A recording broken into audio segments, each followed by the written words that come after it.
네, 독거수살지 2부로 돌아왔습니다. 지금 선풍기를 제가 켰거든요. 더워가지고 이게 정글인데 옆에서 원숭이들 막 싸우고 있고 막 그래요.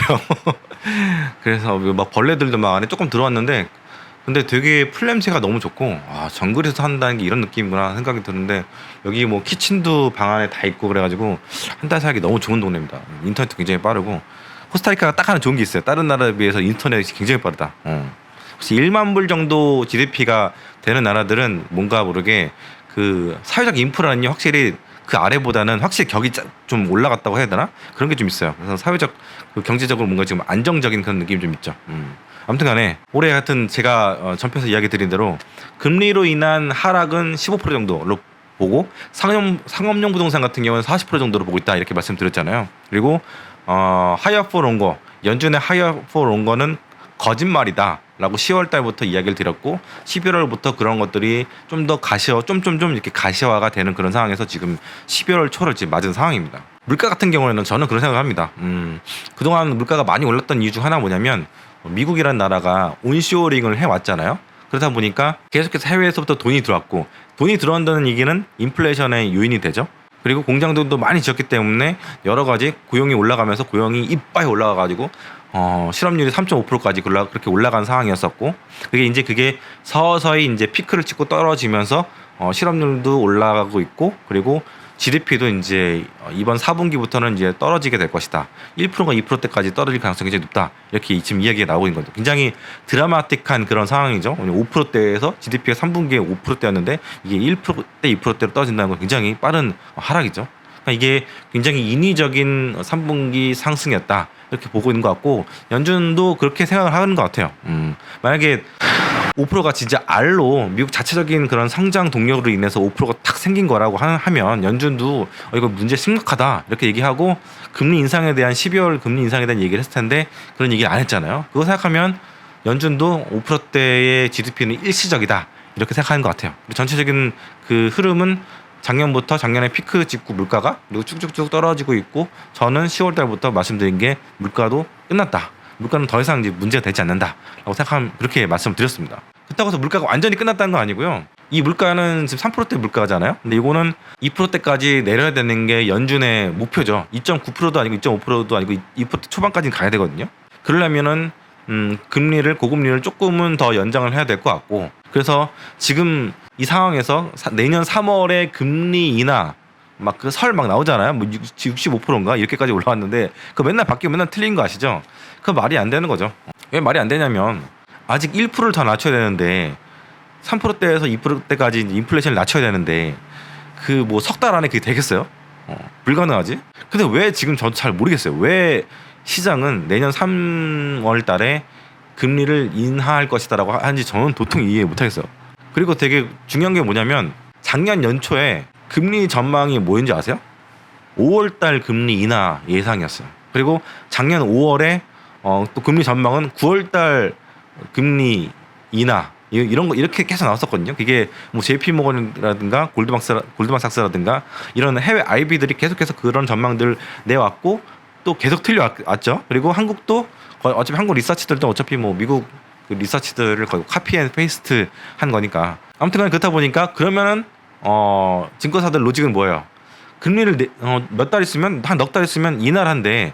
그러면 뭐 해야 되겠어? 채권 사야지. 그래서 작년부터 계속해서 채권을 거의 여름쯤 봄쯤부터 채권 사라는 얘기를 했던 것 같아요. 계속 채권 사라고 헛발질 해가지고 그거 따라서 샀던 개인들이 다 작살 난 거고 또 그래 그러면 우리는 배달의 민족이고 우리는 완전 레버리지 민족이 아니에요. 그러니까 그 TMF 같은 것도 막 사고 또 TLF도 사고 막 그러면서 계속 깨져서 물 타고 지금까지 온 게 헛발질이에요. 그러니까 금리 인하에 대한 그런 이야기들 그런 전망들이요. 진짜 해외 IB들이 잘 틀려요. 제일 잘 틀리는 게 거긴 것 같아요. 그래서 금리는 우리가 맞출 수 있는 영역이 아닌 거예요. 아닌 거고 게다가 채권 매매 같은 경우도 여러분들 만기까지 보유하신 건 오케이 단기물 오케이. 근데 장기물은 리스크가 굉장히 크다. 그 뒤로 무슨 일이 일어날지 모르고 또 환율 같은 부분들도 미 국채를 산다면 그런 것들도 신경 써야 되거든요. 그런 거 생각하시면 여러분들이 그렇게 쉽게 금리 인하될 거를 여러분 너무 생각하는데 왜 채권 안 사? 이렇게 말할 수가 없는 거지. 왜냐면 다 쥐어 터졌기 때문에. 그래서 일부 이게 무질성으로 채권을 매수를 하신 분들 계실 거예요. 분명히 10월이라든가 11월 달에. 근데 그분들도 정말 뭐 완전 소수죠. 그분들도 엄청난 미래에 대한 그런 금리를 예측하는 능력이 있었던 게 아니라 소 뒷발 잡기로 잡힌 거지. 그런 식으로 매매를 하고 그런 식으로 투자를 하게 되면 결국엔 나중에는 깨집니다. 이거. 아무튼 제가 작년부터 올해 10월달까지 계속해서 이야기했던 건 뭐냐면 인플레이션 되게 중요하다. 인플레이션 안 끝났다. 그리고 미국에 있으면서도 인플레이션이 이런 부분들이 문제가 있고 지금 미국 가게들이 이런 부분들이 힘들어하고 있다. 이렇게 얘기를 드렸잖아요. 근데 작년 말부터도 인플레이션은 끝나간다. 이런 이야기들을 IB에서 많이 했었어요. 여러분들이 좋아하시는 유튜브 채널들에서 하는 이야기들 대부분 그런 IB들 이야기들, 증권사들 이야기들을 따서 그냥 똑같이 앵무새처럼 이야기한 건데 이 반대에서 여러분들이 좀 생각하고 판단을 하셨으면 좋겠습니다. 이제서야 제가 10월 달 들어서 전망을 바꿨는데 아직까지도 인플레이션이 중요하다고 하는 분들도 있어요. 경기 침체가 오기 전에는 채권 금리가 먼저 폭삭 주저앉고 폭락하는 거죠. 그러니까 채권 가격 강세가 되는 거죠. 그리고 유가 같은 것들이 폭락을 하게 되고 에너지 가격도 폭락하는 거죠. 원자재도 폭락하게 되는 거고 경기 침체가 올 거니까. 그리고 가장 마지막에 주식시장이 폭락을 된다. 주식시장이 폭락을 가장 늦게 한 이유는 뭐냐면 개인 투자 비중이 국채라든가 유가 같은 그 에너지라든가 원자재보다 이쪽 부분이 이제 많기 때문에 여기에 약간 그 상승에 대한 바이어스가 있는 사람들이 굉장히 많이 있기 때문에 노이즈가 있고 딜레이가 있다. 그렇게 얘기를 들었는데 지금 제가 말씀드린 대로 채권 가격은 강세로 돌아섰죠. 돌아서 더 많이 빠질지 모르겠는데 뭔가 안 좋은 시장의 트리거 밴뉴스가 있어야지 이게 좀 빠질 것 같고 에너지 같은 경우는 지금 유가가 70불이 깨진 상태예요. 제 예상보다도 조금 빠른데 저는 어차피 올해 하방을 외쳤었고 전쟁이 터져도 이거는 하방이다 이렇게 얘기 드렸었고 전쟁은 지금 아무도 이야기하고 있지 않는 그런 영역이 돼버렸죠. 제가 계속 말씀드렸던 겁니다. 이제 마지막 남은 게 이제 피해자가 이제 주식이 될 것 같아요. 지금 엄청난 장밋빛 전망이 있고 과열 이야기가 있는 상황이에요. 늘 폭락 전에는 그런 얘기들이 있었어요. S&P 5천 간다는 얘기부터 시작해가지고 경기 침체 없다는 얘기까지 나오고 있는 상황이고 지금은 심지어 골디락스다 이런 얘기까지 나오는데 뭔가 지금 약간 순간적으로 골디락스 느낌이 나 있어요. 경기 침체가 이렇게 싹 뭐랄까 경기 호조에서 침체 넘어갈 때는 싹 그런 느낌이 들 때가 있는데 이걸 가지고 골디락스다 이렇게 얘기하는 호사가들도 있는데 이런 거 진짜 속으시면 안 돼요. 왜냐면 이런 거 속아가지고 리플 다신 분들도 굉장히 많은 거 보니까 아직까지 멀었다는 생각이 좀 드는데 채권 금리 폭락하고 유가 폭락하고 그리고 주가 폭락 이거는 순서대로 오게 됩니다. 순서대로. 사실 어떤 면에서 볼 때는 한국 투자자들이 그 자기 자신이 굉장히 심해요. 거의 뭐 국내 주식에도 굉장히 조예가 깊은 것처럼 막 이야기들 하시고 또 미국 주식도 잘 하시는 것 같고 또 자산 배분 전략 차원에서 채권도 사셔야 되고 채권 주식 아니면 채권 아니에요 이렇게 나오시고 그래서 작년에 다 터졌죠. 2개 다 터졌고 올해까지도 2개 다 터졌잖아요.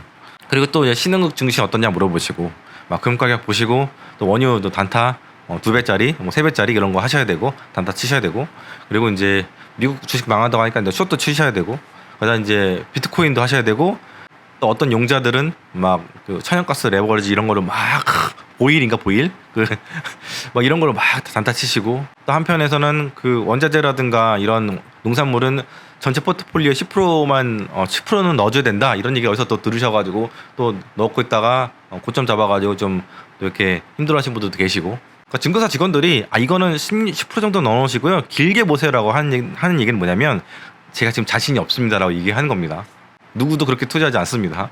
뭐 정말 자산이 엄청나게 커가지고 분산을 해야 될 그런 상황이시라면 모를까. 뭐 일단은 내가 금융자산이 몇십억이 돼가지고 다 투자자산으로 들어간다면 뭐 넣을 수도 있겠죠. 근데 그것도 시점을 잘 봐가면서 넣어야 되지 무턱대고 아무 때나 그냥 10%는 원자재야, 농산물이야 이렇게 들어간 게 아니에요.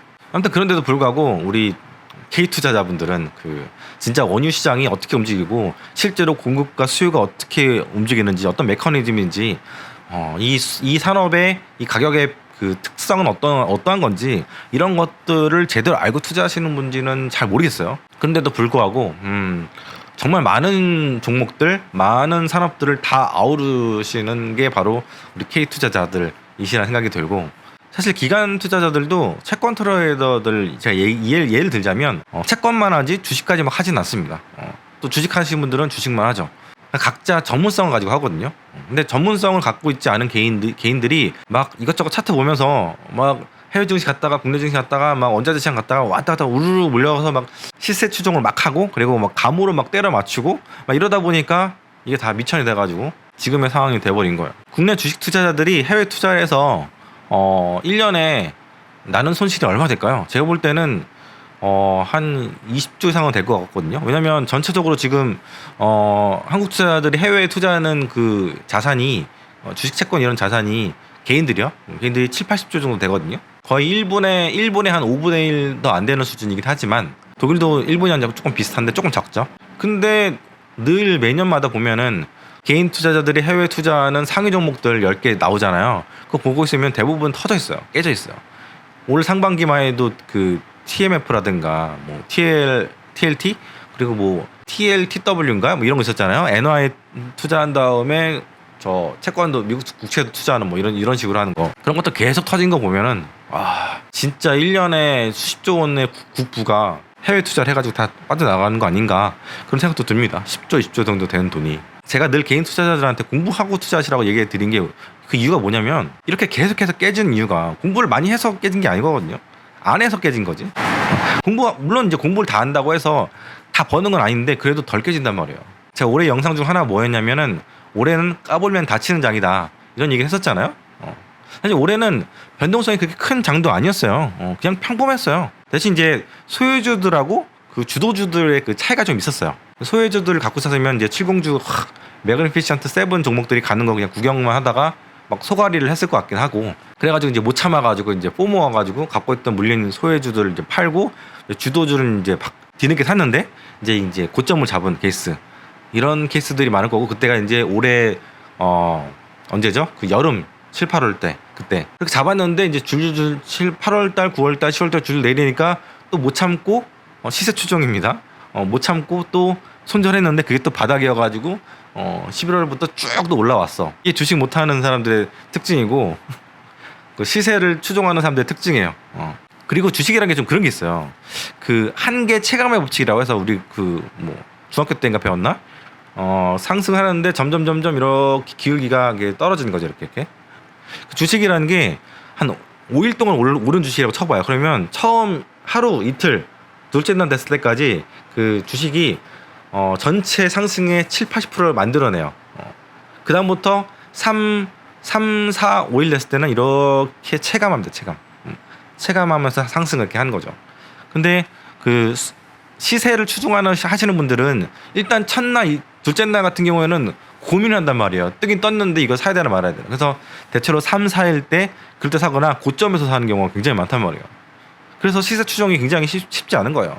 그리고 이런 분들은 고점에서 사든 여기서 사든 간에 언제 팔아야 될지 몰라요. 그렇기 때문에 이 수익을 온전하게 향유하는 경우는 별로 없고 대부분 마이너스 된 상태에서 손절을 하게 됩니다. 그러면서 늘 처음에 첫째 날, 둘째 날 못 사서 불안하고 세 번째, 넷째 날은 살짝 기분 좋을랑 말랑 하는데 왜 이렇게 안 가? 싶다가 다섯 번째 된 날에 이거 좀 이상한데? 라는 느낌이 올 수도 있겠죠. 매사기가 있는 사람들은. 그나마 있는 분들은. 근데 이제 이게 빠지기 시작하잖아요. 그러면 이제 또 다시 불안해지는 거죠. 거의 투자는 내내 불안한 겁니다. 이게 시세를 추종하는 자들의 그런 패턴입니다. 이걸 제가 왜 알고 있냐면 10년 동안 PB 하면서 리테일 고객들 만나면서 많은 이야기했어요. 수천 명의 사람들하고 대화를 했어요. 그러다 보니까 10년이면은 하루에 한 명의 손님하고 대화한다고 쳐도 1년이면 250일 제가 출근하니까 250명이죠.